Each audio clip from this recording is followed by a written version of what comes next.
ভাবুন তো, আপনি বহুদিন পরে গ্রামে ফিরে এলেন। দরজা খোলা, বাড়ি অক্ষত, চুলা আছে, খাবারের পাত্র আছে, কিন্তু মানুষ নেই।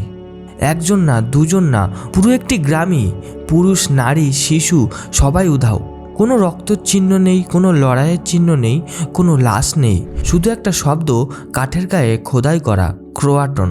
এই ঘটনা কোনো সিনেমা নয়, এই ঘটনা কোনো ইতিহাস নয়।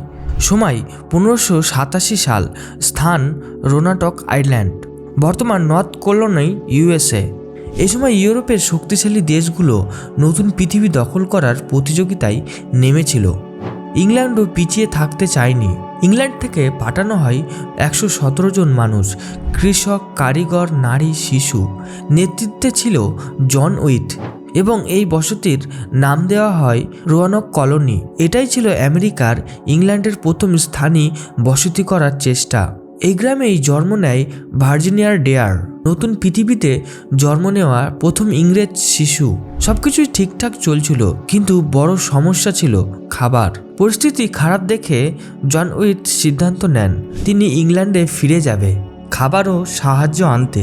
তিনি 1587 সালে রওনা দেন, কিন্তু সমস্যা হলো ঠিক তখন শুরু হয় ইংল্যান্ড বনাম স্পেন যুদ্ধ। সব জাহাজ যুদ্ধে ব্যস্ত হয়ে পড়ে। জন উইথ চেয়েছিলেন 1 বছরের মধ্যে ফিরে আসতে, কিন্তু তিনি ফিরে আসতে পারলেন 3 বছর পর, 1590 সালে। তিনি ভেবেছিল হয়তো কষ্ট হয়েছে, কিন্তু মানুষগুলো নিশ্চয়ই আছে।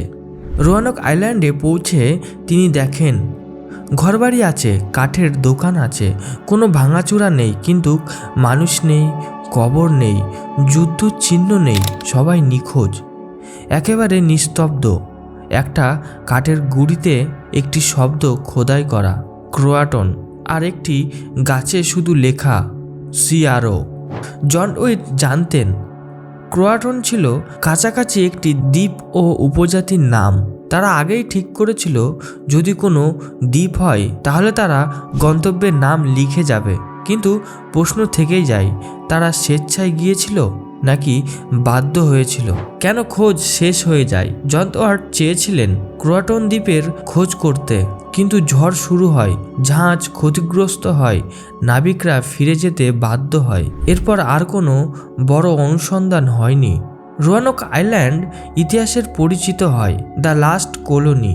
তত্ত্ব বেরোয় স্থানীয় উপজাতির সাথে মিশে যাওয়া।